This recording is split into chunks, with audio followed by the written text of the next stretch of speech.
Exclamation everybody, and welcome back to Cube Ramblings. For me it is a Sunday morning, early morning, May the 10th, 2015, Mother's Day for those of us in the States here.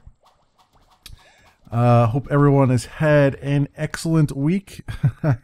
I went and I just got back, well, several hours ago from going out and getting a card and whatnot for Mother's Day, and let me tell you, the road rage is in full full swing out there today. But you know, I was able to get to where I need to go and back again without without too much of an incident. But yeah, there was there's a lot of impatient people today. But it's been a good week for me. Holy crap, man! There's a lot of things, a lot of video games, a lot of exciting stuff going on that I'm trying to keep abreast of, and also keep ahead of. Trying to keep ahead of the wave. There are months when the wave is kind of nice and gentle, and you can sort of relax a bit, and then there are months like this where it's just every time you turn around there's something new that has just grabbed your attention, and you must absolutely positively go and play the hell out of it. And it seems like that's been the case for me for the last couple of weeks here. Every time I turn around, like, I hear about games that have been released that I didn't know anything about, and all of a sudden I'm like, oh wait, look at this thing. This is really cool. I had one of those moments today, actually. There's a game called Dex that is been released on Steam, and it's a little indie game, and I didn't hear anything at all about it until today. I don't even know how I stumbled onto it. I was just looking around. I think it was a recommendation on Steam or something like that. I don't even know. I don't even know how I found it, but I found it on Steam and took a look at it, and I was like, oh, I know how I found it. And I'll talk about how I found it in a minute. Yeah, went on Steam, looked at the video for it, and I was like, this is pretty cool, and I went and bought it right away. I think it was $15 US or so. Don't quote me on that, but I think that's what it was. It's a 2D platforming cyberpunk RPG brawler ? From what I can tell. It's an interesting little game. Obviously it's sci-fi, so you know, the whole cyberpunk thing, you had me at the C. You had me at the letter C right there. But it caught my attention because of that, obviously. And I played only about 10 minutes of it just to get a feel for it. It's a controller-driven game, as you might imagine, since it's got the platforming and all that stuff. But it looks kind of interesting. It's apparently a little bit buggy from the forums, from what I've read. And in fact, when it first started, it had like this weird hiccup that happened. But other than that, it certainly has the mark of "I must play this" written all over it. So I'm gonna have to put that one off until I actually have time to do it. My schedule is more than full at the moment, but it is one of those things where I just need to. I feel the need to go and just and play the heck out of that. But yeah, it's I found out about it, and this is another thing. Some people have asked in the past, you know, like, what, you know, if you're curious, you know, where do I go to look for indie games and so on and so forth. And there's a couple places. I've mentioned IndieDB from time to time. IndieDB is pretty good when you want to get into something that's maybe not even has a demo or anything yet. It's, you know, just begun. You want to follow progress of things, although it is kind of hard to it's like Greenlight in that you're trying to weed out a lot of the crap from the gems. So you still have to sort of keep your eye out and just be diligent about what you're looking at there to see if it's something that has a future to it, or if it's just a, you know, like a pet project that may never see the light of day. But IndieDB is a good one that I go to. Recently came across a site called JoinIndies.com that actually sort of boils down the search for indie things to, here's a video describing it, and here's where you can go find it. And if it's released, it'll say it's released. If it's just a demo, it'll say it's demo. If it's just on Kickstarter looking for funding, it says it on there. It's just very compact and tight UI interface on this site. And I've been finding myself using that a lot because it's it seems to have no end to the amount of interesting little indie games that are going up there. And thus far, its hit rate's been pretty good as far as like finding things that you know I had never heard of before and that are actually really good. So that's where I found out about decks on there. There's a couple other things I found on there that I'm taking a look at. One of them is called Nomad Fleet. It's if Homeworld and FTL sort of combined a little bit. If you kind of threw them in a blender and said what would come out of that, I'm sure you would get a couple different suggestions as to what would come out of that.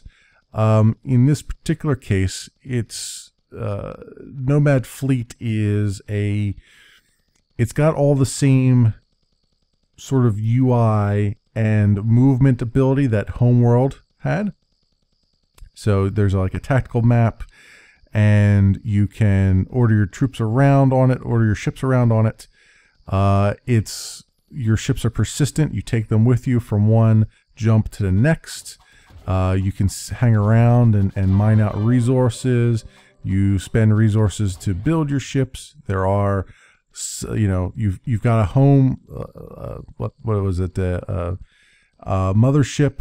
And then you've got that actually moves around, and then you've also got, you know, smaller ships around it. You can have like capital ships that have their own ship production facilities, all the stuff that you're used to in Homeworld. What sets it apart, what makes it a little bit different, is that it also tries to bring some of the roguelike stuff into it, kind of. And that's where I sort of draw the comparison with FTL a little bit there, because it actually reminds me a lot of FTL, where it's you see all the nodes on the map that you can jump to. Like in Homeworld, you were on rails, right? You could hang around at a place for as long as you wanted to after the battle was done or the encounter was done. But every playthrough of the game is exactly the same. It's all scripted. It's all story driven. That's the way it goes. This one, it sort of takes the sort of FTL-ish approach to it, and I use FTL because it's the one that pops out in my mind, where you have a series of nodes on the map, and you can select which node you want to go to next, and at each node you have a chance of a random encounter, right? So there's some kind of random things going to happen to you. It's either nothing's there, or you'll run into, you know, some merchants that want to sell you some stuff, which I don't know if I ran into that or not when I was playing the demo, a little alpha tech demo that they have right now, or some, you know, other interesting encounters. Like for instance, I encountered a little group of ships that were sort of protecting the resources in the area, and they said, hey, you know, you're on our territory and you should leave now. And I was given options. I said like, oh yeah, sorry, my bad, I'm spooling up my jump drives now, I'll be out of your hair in a few minutes. to, you know, and I could say that to them, but then, and I think I did say it, there's also the option of, you know, screw you, I'm going to take I'll take whatever I want, and they'll immediately start attacking you. I went for the, yeah, hang on a second, I'm working on getting out of here, and then I just moved my fleet in, and as you got close to the enemy fleet, they then like, oh, okay, we know you're after us now, so full on attack. But by that point, I was able to sort of wipe them out. Of course, I was playing on the easiest mode because it seemed like it would be a very difficult game to play with. And it was, it's interesting. It's a very interesting game. I'm hoping to do a side quest video of it, maybe. It's really, it's certainly side quest video worthy. It's just, right now I'm trying to carve out the time to do all that stuff because I got a lot of videos that are playing right now, a lot of videos to record and whatnot.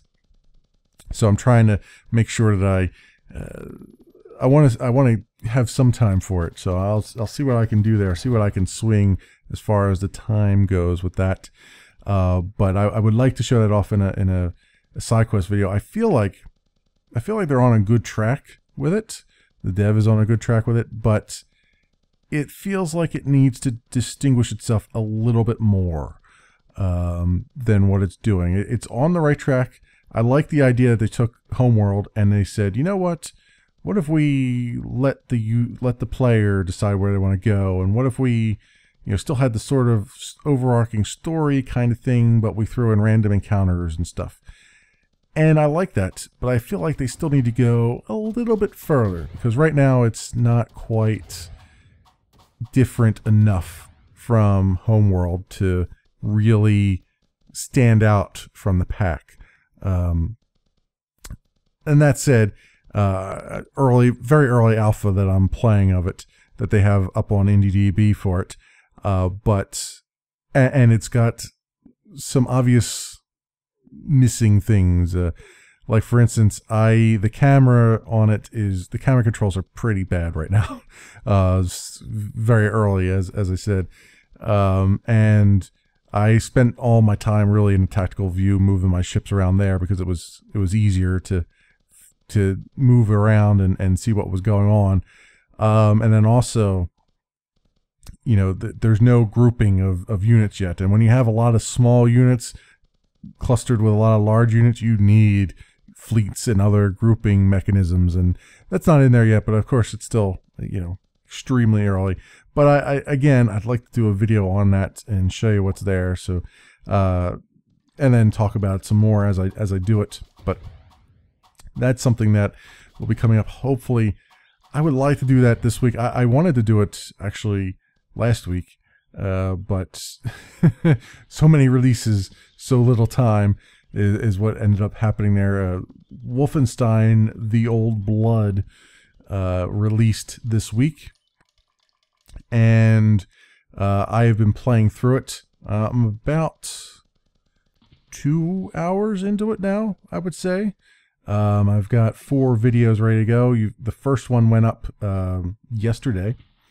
And the next one will go up on Monday, so it'll be the normal Saturday, Monday routine for that. So it'll be going up at 2:30 p.m. slot, which was empty for a while, and that's right after Dishonored. So Dishonored is staying where it's at. It's still doing Dishonored. Still going to continue with that, and that's just going to be in the morning slot. And then this will be Wolfenstein: The Old Blood will be in the afternoon slot. From what I understand, the game is only about 8 hours long, which for me means about 10 or 11 because I fail often, and also I derp around a lot. So probably about 10 hours.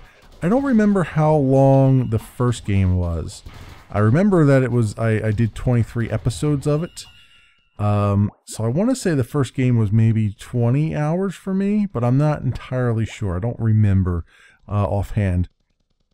So 8 hours seems like a reasonable amount for a standalone expansion pack that doesn't cost all that much from my perspective. Although even now, early on in the game, I can tell you it is extremely linear.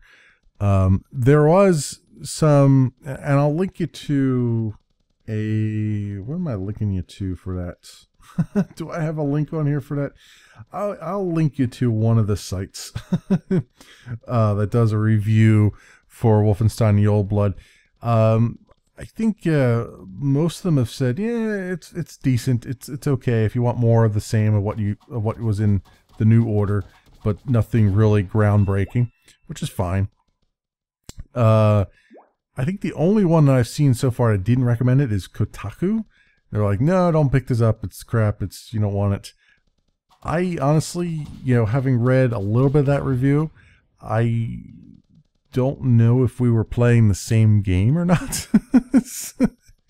I mean, they bring up some good points. Like, yeah, it is very linear, extremely linear. It doesn't really, so far, I don't really care for any of the characters. But then again, I can't really say that I cared so much for the characters in the New Order either. But that's just me. I wasn't that invested in them. Because it is a shooter after all, at the end of the day. But they said there's no real character investment in it, and also this is sort of the thing that what was it that they said that sort of boggled my mind? It was like there wasn't a lot of opportunities for stealth, I think is what they said, and I'm like, I don't know what you're talking about. Because I'm only 2 hours into it, but I've played most of the game stealthy. There was, and I do call it out when I, in the Let's Play that will be coming up. Not this one, not the one on Monday, but the week after that. I do point out in one instance where the game went from stealth to like forced not stealth. I mean, basically you pull a handle and an alarm goes off, and now you're no longer in stealth mode. And I'm like, well, that was kind of stupid, because I was kind of enjoying stealthily killing some Nazis, but I can see what they were trying to do. They're trying to add some, forced action into it. But yeah, I mean, I've been playing mostly stealthily. I'll be honest. So I have not encountered what they were talking about in their review yet. That's not to say that I won't encounter it. It's just that up to now I've been pretty damn happy with being able to pick guys off willy-nilly as I go. So I've been working on that. I've been working on recording Wolfenstein: The Old Blood, continuing to record Dishonored, continuing to slur a little bit here too. I did have a beer before this, but I'm not not that far off, not that laid up here.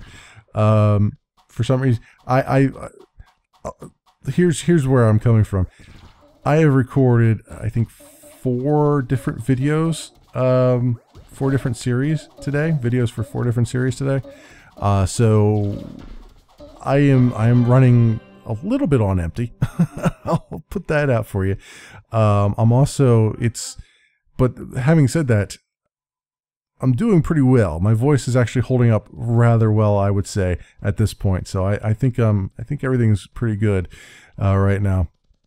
But yeah, I recorded today. What did I record today? I recorded Ocean Horn, which takes me usually about 2 hours to do because puzzles. That's why. Because puzzles. Still enjoying that game. It's just I did have a rage session with a certain boss that you will see this week coming up, where I just he was pushing all the wrong buttons. Let's put it that way. I was pushing all the right buttons. He was pushing all the wrong buttons. That boss.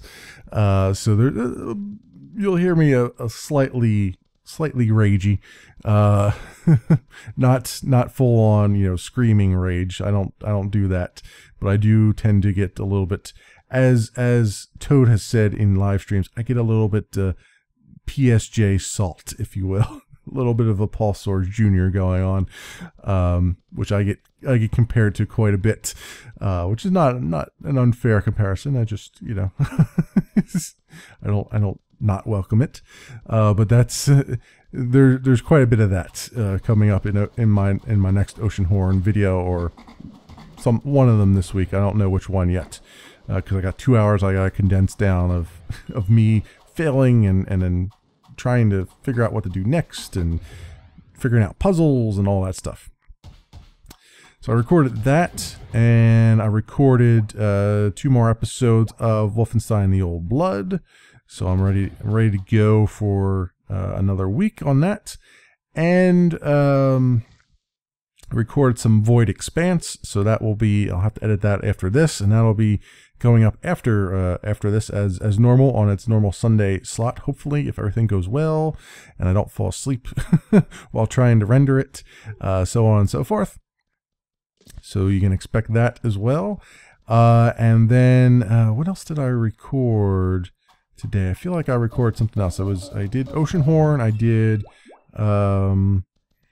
Wolfenstein: The Old Blood, I did Void Expanse, and okay, yeah, I'm doing now Cube Ramblings. So yes, this is number 4. I feel like I did another one in the middle there somewhere, but it's it's all, I'm drawing a blank already. It was only a few hours ago and I'm already drawing a blank.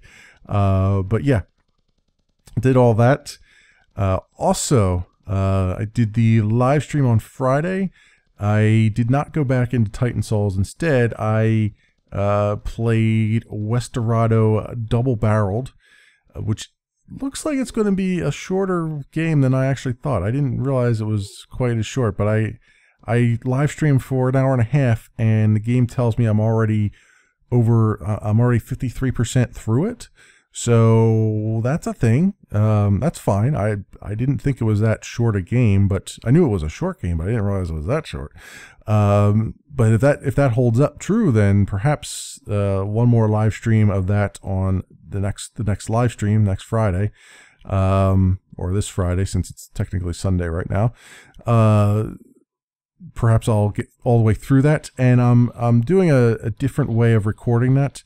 So I have my normal OBS setup, but normally I would record from OBS and then just you know, upload whatever I record from that to the YouTubes. But the quality of that is pretty poor because it's only recording at about 5 megabits per second or so, whatever I have it set for. I think it's actually, no, it's 3500, I think, is what I have it set for, because that's what Twitch likes, and Twitch gets what Twitch likes, apparently. But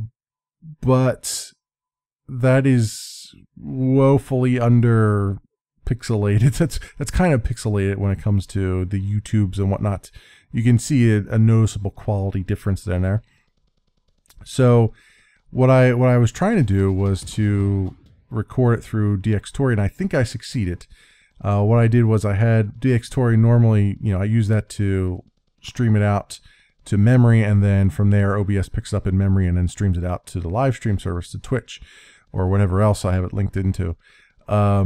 This time around I did the same thing, you know, for live stream, but I also had it record to file like I normally do for DxTory, and also had it record my microphone inputs there. So hopefully, if all goes well, you know, Twitch will get its normal quality, and YouTube's will get my normal quality for an OBS, or I'm sorry, for a DxTory recording.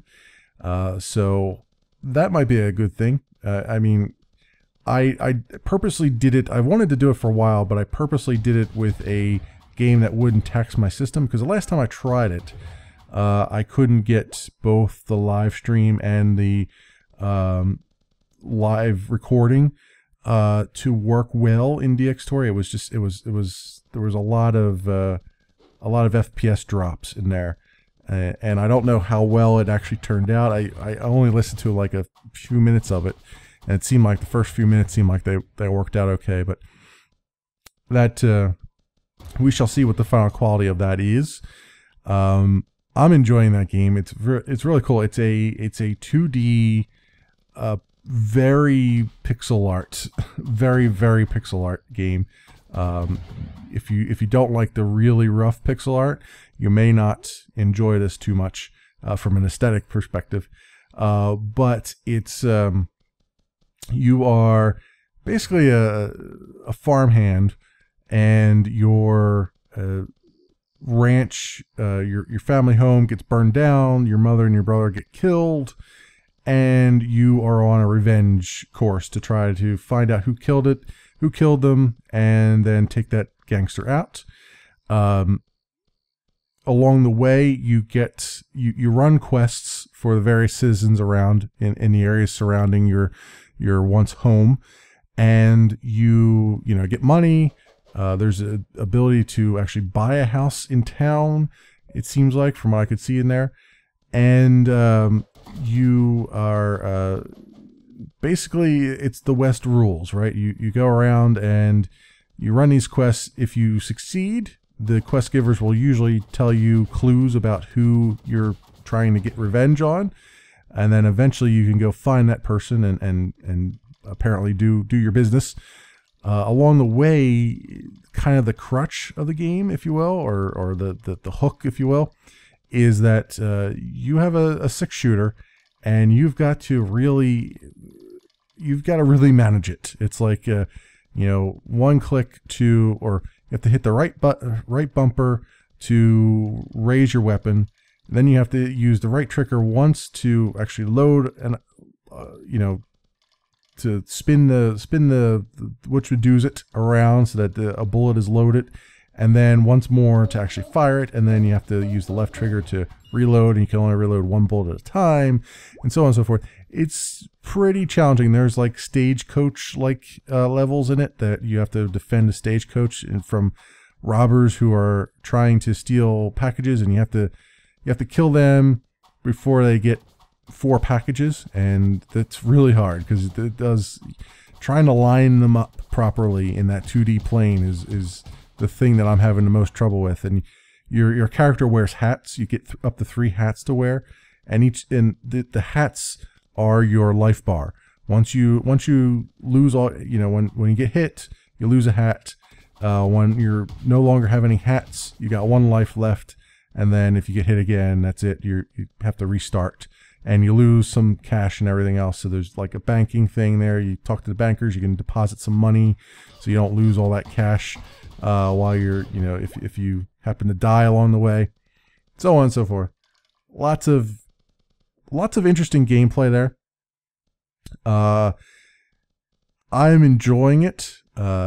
So it will be, hopefully, if the recording turned out all right, that will be something that comes up on the channel in a little while. It's not going to come up anytime soon. I'm going to actually hold on to the footage and probably finish the game entirely, since it's such a short game, from what I can tell, and just finish it entirely, and then, render out the good parts of it.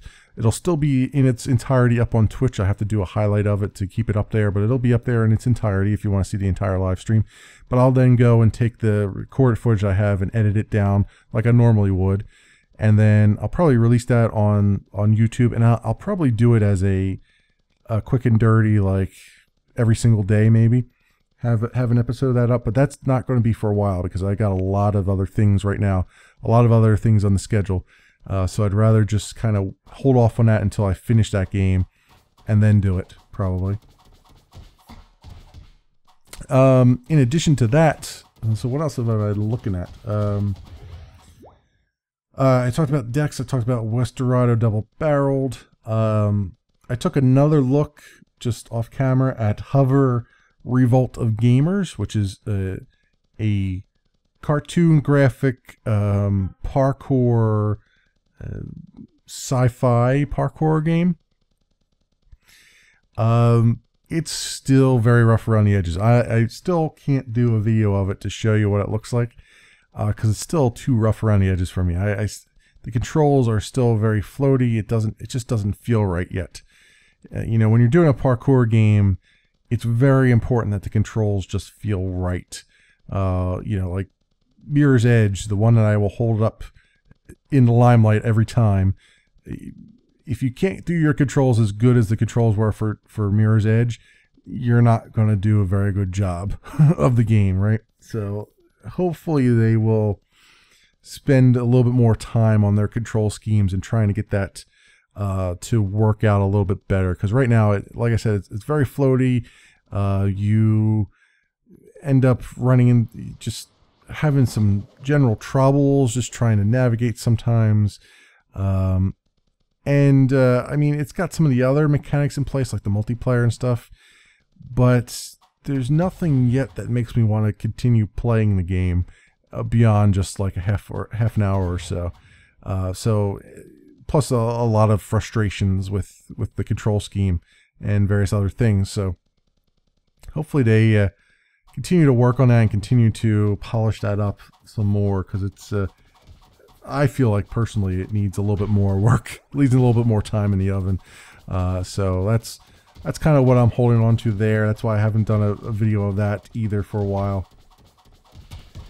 Also started trying to play some Wildfire, which is another alpha game that I have out. That's just an alpha demo of.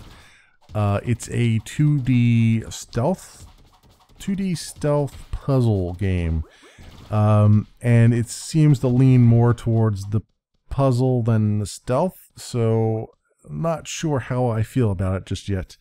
I know that I'm dying repeatedly in it. And it's got an interesting concept. The idea is that you're trying to escape there's a bunch of people chasing after you. You're trying to escape, a bunch of soldiers, and it's all medieval times, sort of, or whatever you want to call it, and the Dark Ages or whatever. And you're trying to escape them, and you can control the elements. You can control fire and water. And in so doing, you can set like the grass and wood, on fire. And when you do, it usually causes the enemy units, depending on the units, to freak out and run in the opposite direction. There are a few that don't freak out, that are immune to the fire effects. But for the most part, they freak out and run away. And then that allows you to traverse the map without being seen or without being heard. If you run too much, there's a blue bar or blue bubble that extends out from your character to show you where you're being heard, depending on what you're walking on or running on or whatever. And it's interesting. It's an interesting take on it. Again, very, very early, so it's hard to pin down exactly what it's going to look like, what it's going to shape up to be. But it does seem like it relies a lot more on the puzzles, sort of. Like it puts you into situations where it's kind of like Portal, in that it puts you into situations where you have all the information you need to figure out what to do. It's just trying to figure out what to do to get through it. And that's the part that's kind of giving me pause, because there's a reason I haven't played Portal, and it's because I just don't, puzzle games and me just don't tend to mix too well. There's also a reason why I don't play as many point and clicks as I would like to. And I'll talk a little bit more about point and clicks in a moment, but it's mostly because I get stumped, and I get stumped pretty damn easily.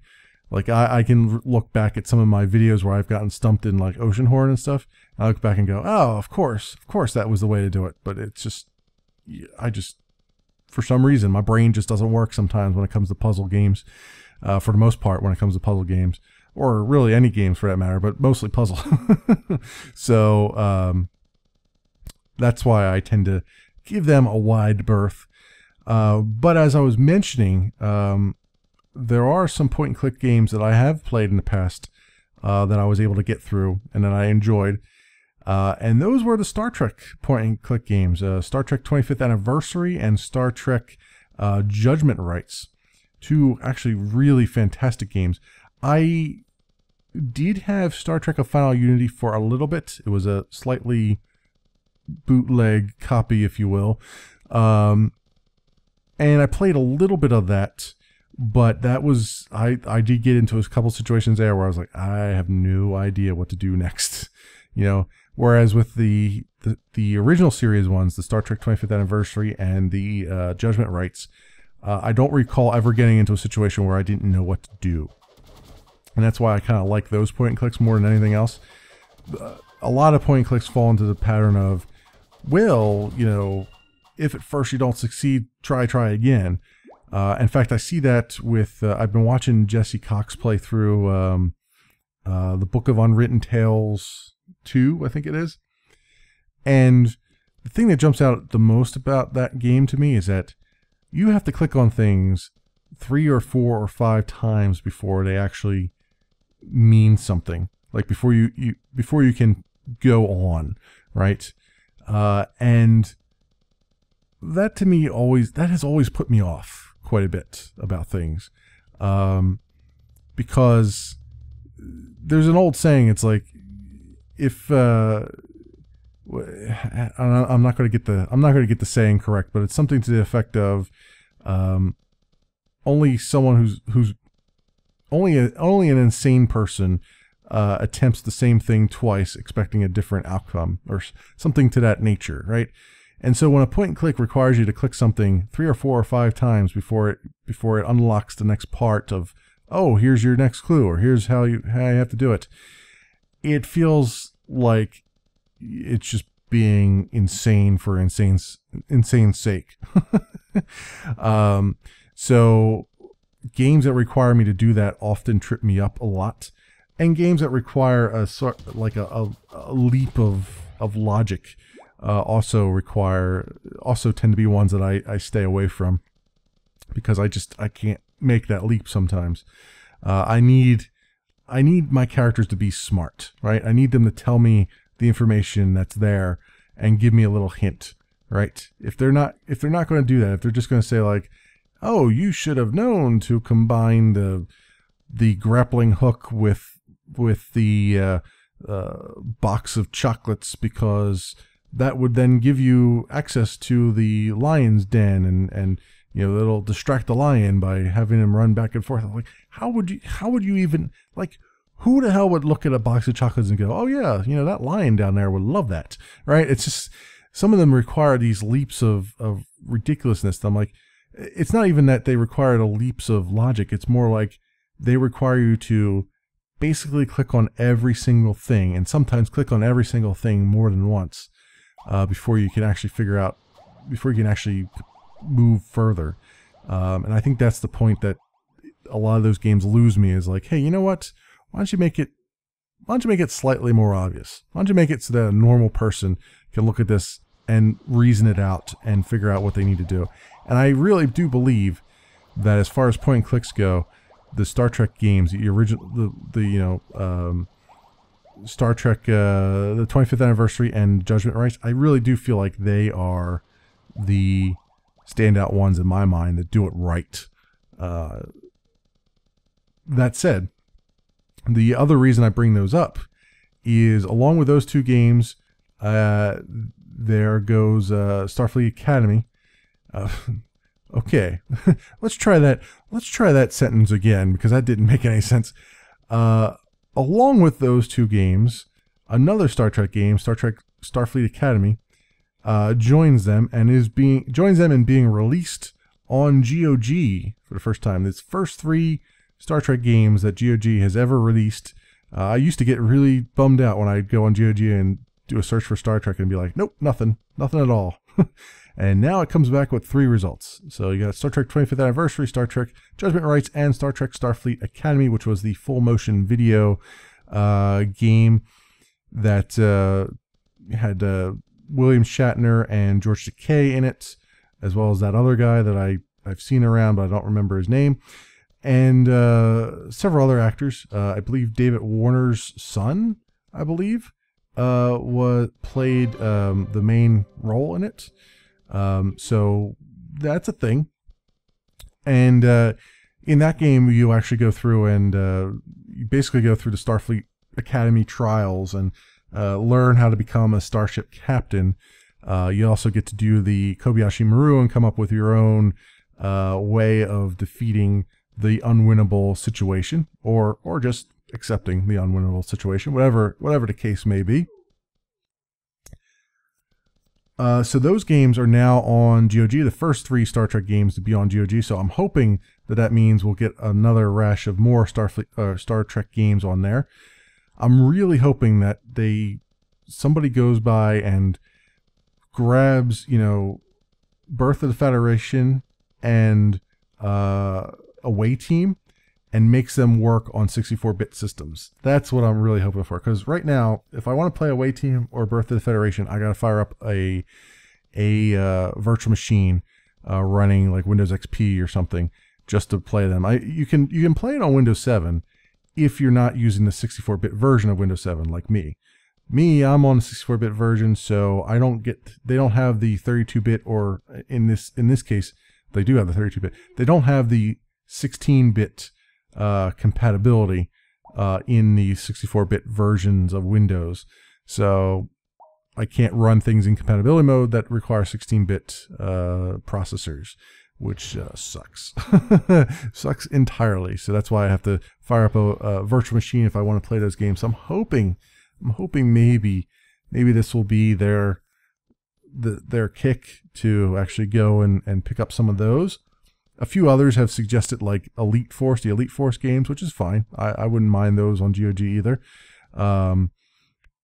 Even possibly like the Deep Space Nine one, The Fallen, which is a game did I play it? I played the demo of it. I had the demo around and didn't like it, so I didn't bother with it. I played the demo of Elite Force and also the demo of Elite Force 2 back in the day. And I enjoyed them, but not enough to put out money for it.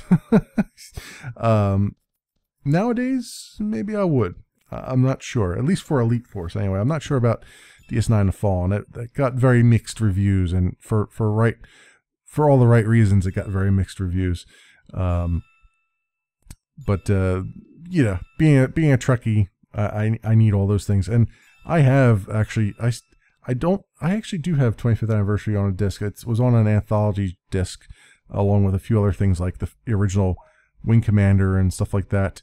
So I actually have both that and I bought Judgment Rights. I have a CD with Star Trek Judgment Rights on it. That was actually the first point and click that I played. First Star Trek point and click that I played was that. It might have even been the first point and click I ever played. Is it? Or was that? No, I played Monkey Island before that, I think. Yeah, no, that wasn't the first one, but it was. Oh, and I played not on the PC, but on the NES. Was it the NES or the Super NES? It might have been the SNES. There was a Star Trek game on that. I don't remember the name of it. I think it was just Star Trek: The Next Generation, and that was it. I don't think there was a subtitle under it. And that was cool. I enjoyed that. There were parts of that I really hated, like the mining colony one, where this damn labyrinth where everything looks exactly the same. And there were a few, like, I remember as a kid there were a few sound effects in that, a few musical things in that. I was like, man, this music really sucks, and it's really getting annoying because it's very, very repetitive, even back then. So that's so those are I think that was like the first one that I played, the first point and click that I ever played. I think might have been that on the SNES. So with that said, another note on GOG. GOG has gone into GOG Galaxy, which is sort of the Steam-like interface that they've been working on, and it bears very little actual resemblance to Steam. It's a pretty slick, pretty streamlined interface. It's rather nice, actually. But that has gone out to open beta now. You can sign up for put your email in or put your username in and sign up to try to gain access to the beta for that. It's invite only right now, but they're inviting people in as they want to. I actually got access to it through the open beta. No other, I just basically type my information in. in their forum, and I got a response. You know, I was surprised. I got a response within a few days, actually. I thought maybe it would be like every other open beta where it's like you hear crickets for 6 months and then all of a sudden it's like, oh yeah, now we'll just let everybody, we'll let all the unwashed masses in now. And I'd be part of that unwashed masses push. But no, it's I've been tooling around with it a little bit. It's pretty slick. It's still very, very beta. It's crashed a few times on me. And it's it has a scan library function, so you can actually go and like scan your GOG games folder, and it will pick up on the games that are in there, but it hasn't picked up all of them. Like there's ones on there, like it says, you know, in the beta, it's like, hey, you know, if you look in your library, you'll see things that aren't compatible yet with GOG Galaxy, and it'll say it on there, like, you know, not available yet. But there are even ones on there that don't say not available yet that the scanner didn't pick up on. So I don't know if they do work or they don't work, and it's just the scanner had a bug in it. I don't know. I don't know how that works out. Or maybe I inadvertently changed a directory name and it was looking for a particular directory. I don't know. Regardless, it did pick up several of the ones that I had downloaded, or maybe it only picked up the ones I actually played once. I don't know. I don't know. All I know is I have a couple Wing Commander games downloaded, and it didn't pick up any of those, even though it doesn't mention them as ones that it doesn't support yet. So whatever. It's still beta. It's still very, very beta. But it's looking slick. It's looking pretty cool. I like the idea. I like that they're taking a relatively good book out of Valve's playbook and make it. They didn't just copy the interface though. They made it nice and streamlined. They made it slick. They made it you know, they made it do what you want out of the system without and just getting out of your way. It's not heavyweight. Like Steam tends to be very heavyweight. It's like, oh no, the whole experience is this. We are going to be your whole experience. We are going to be your mother and your father. And it's like, you know, you click on things like, oh, okay, I get it. It's like, it's very clunky in spots, the UI in Steam, I feel like. In GOG, it's very minimal, and it's to its advantage, I would say, GOG Galaxy. So if you want to go see what I'm rambling on about, then head on over to GOG.com, and I think they have a link there where you can put in your email address or whatever it is to try to get into the open beta for that. That's assuming, of course, you have a library, you've bought games with GOG. If you haven't bought any games with GOG, then I guess you don't really care so much. But it's, you know, I like that it's keeping all the all my games curated and everything else, the older games that I have. It also has some sort of crossover with Steam that I didn't try yet, that apparently will allow you to launch Steam games from it. I don't know how that works. I haven't tried it yet, so don't quote me on any of that.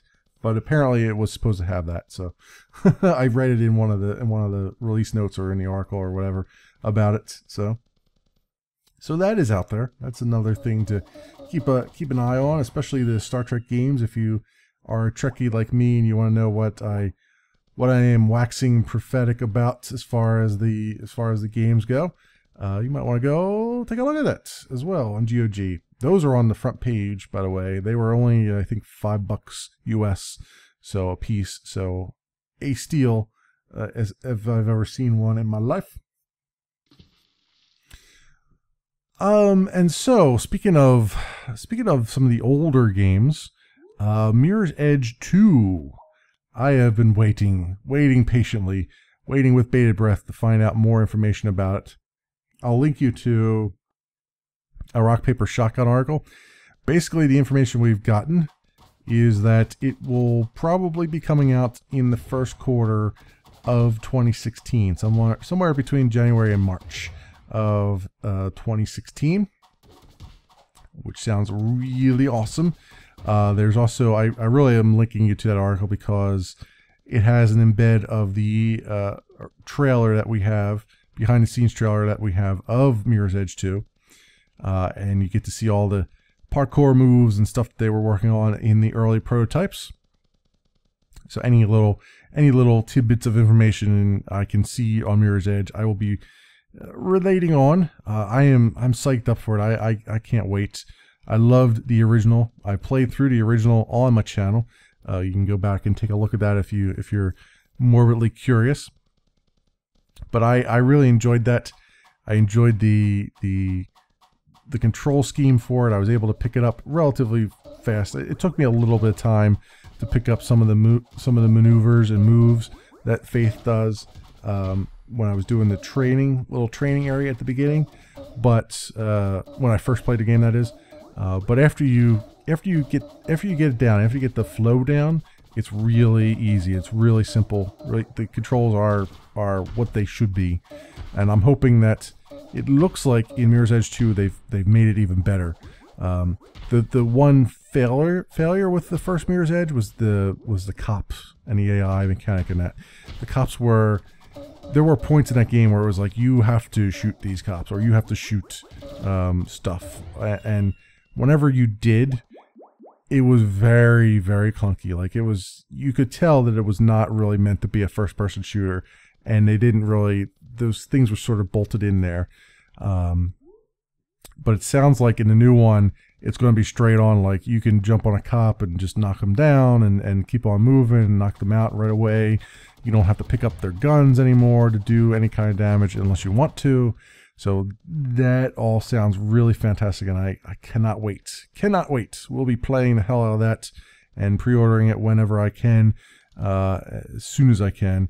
And yeah, that's all the news I have, is that there was a little bit of a leak about that some financial statements, a bunch of the journalists went through some of their financial statements and saw that there was a line item for that and a release date and so on and so forth. Or not a release date, but a release time frame. So again, you can go over to Rock Paper Shotgun and take a look at that as I scratch my beard rather loudly here. Sorry about that. I realize after I record things, I'm like, oh man, you could just hear, it's like 20 minutes of beard scratching right there. This is riveting beard scratching entertainment, if I ever did see it in my life.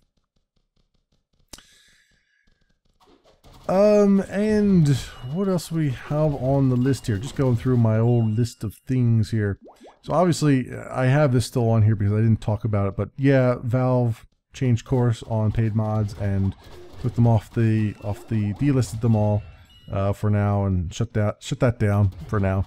So I don't have really much else to add to that, other than I'll echo what others have said and say, like, yeah, it would have been nice if they had just tried to fix it first instead of just killing it outright. But perhaps killing it outright with the irate, the loud echo chamber that was forming probably required that level of finesse, if you will. And of course, I'll link you to the Steam community article that gives you the full rundown on it. I'm not going to go into it. I've pretty much said my piece on that, I would think, by now. So I'll just let sleeping dogs lie on that one. Plus, I didn't get around to it in the last couple weeks, as I've been talking about other things I've been working on. And this other one is a little bit late as well, but Heroes of the Dorm took place last week. Not last week, but the week before last. And it was broadcast on ESPN2, and there's been a lot of talk about it already, like the reaction that we got, like, hey, what is this doing on ESPN? This is not a sport. This is why aren't these kids out getting some fresh air and all that stuff? And plenty of people have weighed in on that already. I think the only thing I want to sort of add, the only 2 cents that I really want to add to that, plus I'm kind of running a little bit long here. We're getting close to the hour and 10-minute mark almost. I still got some time, but not enough to really go into depth with it. But the one part I sort of want to add, my 2 cents I want to add to it. There's what this incident sort of brought to the limelight for me. It's something that I always keep in the back of my head, but it's, you get sort of pulled in to the echo chamber that is the internet, to the like-minded individuals, to the cult of internet, if you will, and you sort of get used to that acceptance, and it gives you you're hanging out with other gamers, and you're talking about games, and everybody likes games, and everybody's got fantastic inputs or not. And nobody's judging you poorly for liking video games and so on and so forth. And you get into that groove where it's like, oh, this feels so good, because growing up was just terrible. Like, you were just constantly harassed about liking games or being a nerd or so on and so forth. And I was a triple threat, man. I liked video games, and I liked programming computers, and then I liked sci-fi, and I was just the the ultimate in unacceptable people as far as schooling went. But it's you get into these communities, these very highly targeted communities on the internet, and you get lulled into this false sense of, oh, we're being accepted now. We're acceptable to society. Society is turning around. We got more, we've got more pull. We've got more oomph. More people are tuning in and listening. And then you get a cold dose of cold water, like we did with the ESPN thing, where you realize, no, actually, despite what it feels like on the internet, the real world still kind of hates us. Hate is too strong a word. The real world still is not willing to accept that there are such things as games, and that there are such things as people watching gameplay, and that there is this thing called an e-sport that is very entertaining to a vast majority of people, and makes a hell of a lot of money in marketing from the fact that there's so many eyeballs watching it. And obviously there's all the comparisons with chess and various other things that aren't really a sport necessarily, but it's not a sport as in they're not a physical sport, but they do require mental gymnastics and various other things, much like video games do. So it's very as I was saying, it's very easy to sort of get lulled into that false sense of we're being accepted now. We're slowly, ever so slowly getting accepted now. We're being more acceptable to society at large. And if anything else comes out of this, here's the dorm thing where, all the tweets going out about, why is this on ESPN? This is not a sport, and so on and so forth. There's one thing that taught me, is that no, in fact, we still have a very, very long way to go. We still have many, many, many more moons left before society in general will be more accepting of what we do, and actually understanding of what we do, and understanding that we do this that we are gamers because we enjoy playing video games, not because we're nerds that like to be shut-ins or antisocial necessarily. I'm antisocial because I'm also a programmer. So I'm antisocial because I'm a nerd, and I spend a lot of time studying books. I spent more time studying books than I did studying women. So like all my peers were, if you know what I'm talking about. So it's I by definition am not as much of a social butterfly as others would be. So that is sort of the thing I took out of that. That was my bucket of cold water that I ended up getting out of this whole ordeal was that we still have a long way to go. We still have a long way to go before people will actually accept our form of entertainment, much like they accept other forms of entertainment so readily. You know, that shaming that happens is going to happen for a long time to come. It's still not quite out of our society's system yet. So that was the only little tidbit I wanted to add to it, is that it kind of reminded me that it sort of humbled me in that I realized that we're still not mainstream yet. As much as people want to say that gaming is now mainstream, it's still not. And that should be fairly obvious by the fact that, you know, when you have an esport go up on a more traditional media outlet and have it get a whole bunch of negative feedback, not from the people who would watch it, but from the people who are not down with the whole gaming thing, not yet accepting of the fact that people like to play video games at all ages, not just at the young kids.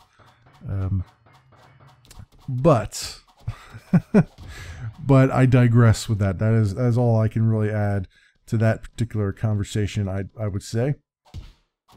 And what else do we got here? So there's a couple of games I've been looking at. There's some rumors. I'll link it to a VG 24/7 article. There's some rumors that we will hear about Fallout 4 possibly at this year's E3.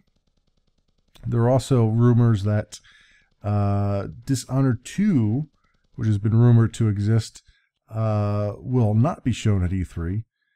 So that's a thing. I didn't even know that they were working on Dishonored 2, which means my playthrough of Dishonored might be quite the well-timed foray that I did not time at all. Because I honestly did not know that they were working on Dishonored 2, and I would imagine it sounds like the subtitle of it is like the dangers of Tivia or something, or the scourge of Tivia or something like that. It sounds like they're going to probably open up the lore some more and let us maybe soak in some more of the environment around the city, around Dunwall and all that stuff, the world that Dunwall inhabits, which would be fantastic. If there's one minor complaint that I would have, one very minor complaint that I would have about the game as it stands right now, is that the story, though interesting, it does revolve quite heavily around Dunwall, and it does give you hints of the larger world, enough to make you want to go, hey, I would really like for that to be in the game. Like, I would really like to actually play that particular area that you're talking about in this book. So maybe we'll get that in Dishonored 2. I don't know. I don't know at all. Not at all. So that's, again, I'll link you to the VG 24/7 article on that. That gives you not a whole lot of information, but it is the best I could find out there. And then there's a bunch of releases coming out very shortly. Invisible Ink is coming out on the 12th. That's fantastic. I love that game. It's a roguelike spy roguelike game. Walk a spy around you. It's got some semblance of XCOM in there too. Some management that you do in between missions to try and make sure you have personnel to send out and make sure they're all geared up for their missions, and then selecting the next mission that you want to go on, and so on and so forth. I really like that game. I do want to play some of that game. That game's going to suffer from the same thing that Ironcast suffered from, which is I may only be able to play for about 5 episodes, and then I might end up putting it aside again. Not that I don't like it. I still like Ironcast. I like it a lot. It's just it's very hard to record that stuff for the YouTubes. That might also be something that I just do on Twitch only. Maybe that would be the better thing, because the problem I have with those games, a lot of other people don't have this problem, but the problem I have is that I feel like I'm not giving you a very good entertainment experience, because I die often and I end up back at the beginning again, and then you end up playing those first couple missions at, you know, every time over and over and over again, and I feel like it's just a little bit too repetitive sometimes for the YouTubes. Yet there are others out there who've played through FTL, you know, 90 episodes of FTL and stuff, and of course I say that to you having continuing to play Cube World here, which is about as repetitive as it goes now, because I'm just walking in one direction pretty much and just killing things along the way. But that's just the feeling that I get from them, is that I just feel like I'm not creating the best content I could with them, even though I'm enjoying myself. So if I do play Invisible Ink on the YouTubes, it'll be either a recording from a live stream, or it'll be just like a mini series, like 5 episodes or something like that. Because again, I tend to fail before I ever get to the end, and the whole point of a Let's Play, at least some of those, the story-driven Let's Plays, is to eventually get to the end, so that you can, you know, that's like the ultimate triumph, right?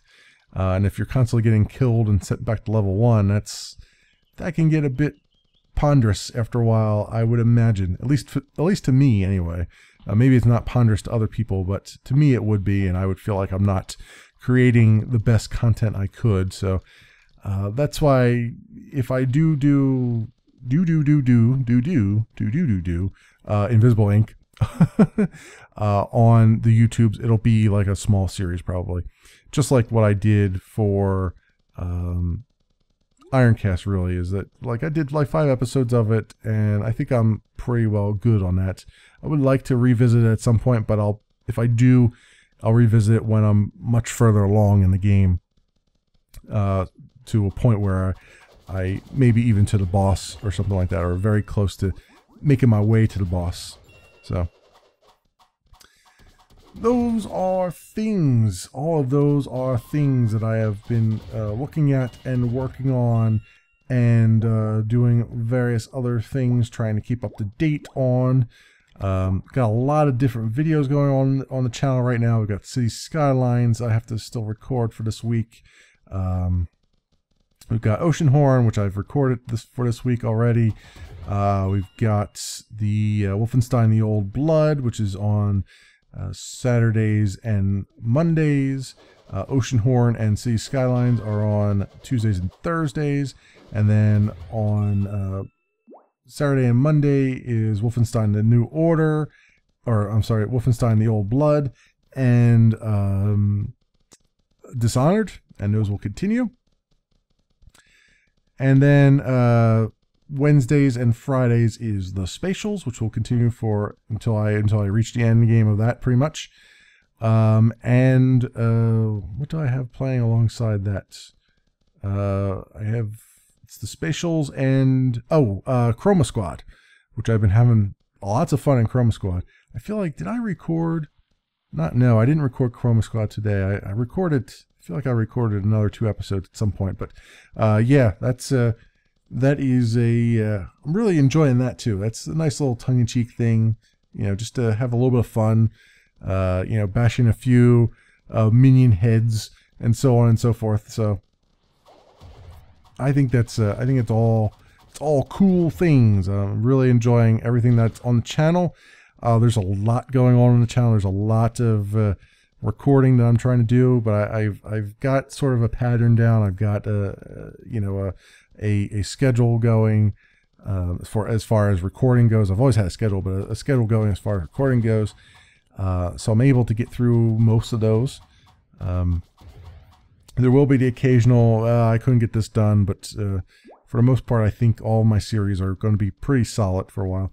I've been trying to get ahead of the game, as I always do, but this time I have so many balls that I'm juggling that it's just not possible for me to get too far ahead of myself, except for like if I do a live stream of something like I did with Westerado there. So that is the state of things as it is. That is the state of things as it is. We are running down to the end now. So that will be the time when I say thanks so much, everybody, for watching Cube Ramblings, and Cube Ramblings will continue. This was actually episode 91 of Cube World that I've recorded, but this, I think it's only episode 60 of Cube Ramblings, if I've got the number correct. I think I do. And it will continue. It will continue. Thanks so much for watching, everybody, and I will see you next Sunday.